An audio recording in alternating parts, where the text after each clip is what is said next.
I'm Ndifuna. I'm the National Coordinator of Human Rights Network Uganda.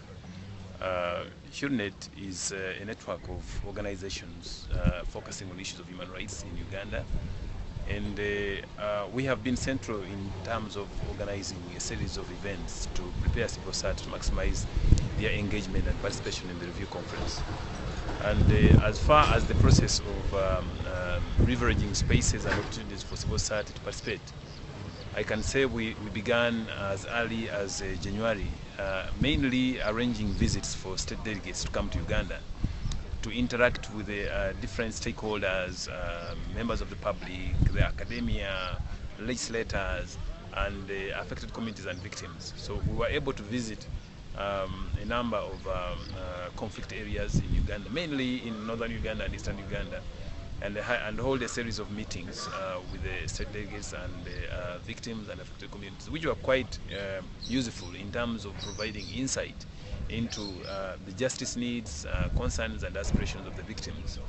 And the state delegates took advantage of this also to do outreach activities on behalf of the court, mainly explaining to affected communities why and the hows of the court.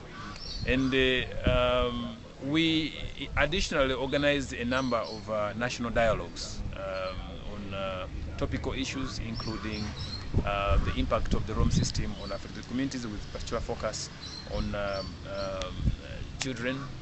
We also organized an international symposium which took place from 21st to 28th this month. I mean, from 27th to 28th of June. The international symposium had the purpose of generating a civil society communique on the four stock-taking issues: the impact of the Rome system on affected communities, state cooperation with the International Criminal Court, the question of complementarity, and then peace and justice.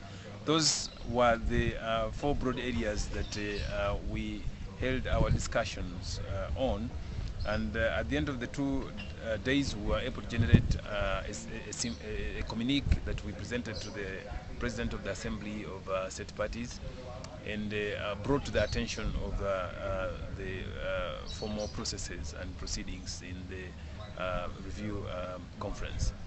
We are happy that we were able to do this because then our issues can form a backdrop, or at least a formal statement that can be taken into account during the discussions.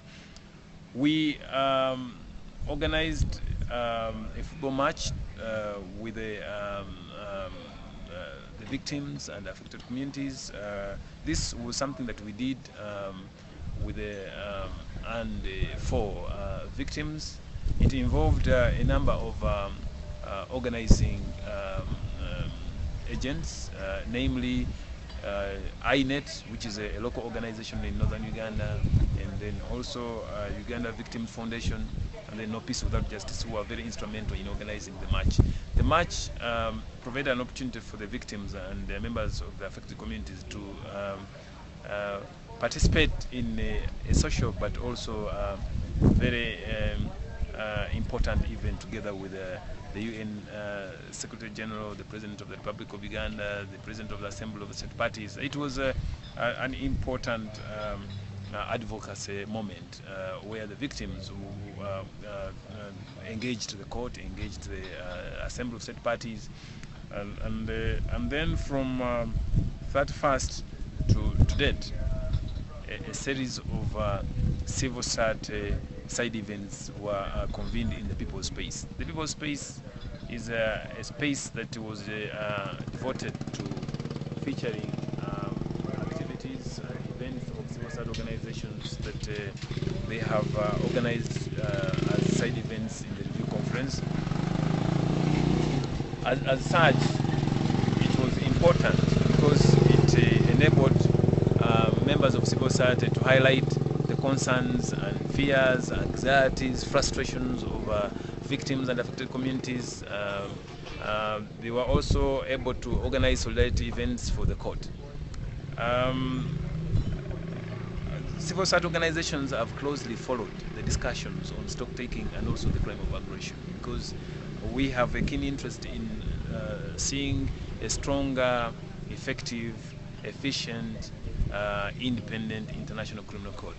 And there is no better way than supporting the strengthening of the legal framework and the institutional framework that governs the court. Civil society has been part of this process right from 1998 when the court was established, and as such it's only inevitable that we are here again, and we are pleased that we have been able to make a contribution, albeit humble. We feel it is an important contribution towards strengthening the international criminal court.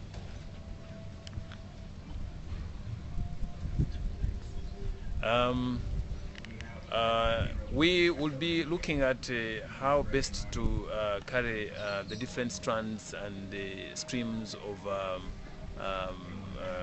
benefits into the post-review conference period. And as such, we'll be undertaking a series of advocacy activities as civil society organizations. We'll be engaging states on commitments they have made, and as such, we will be proceeding into the post-review conference activities.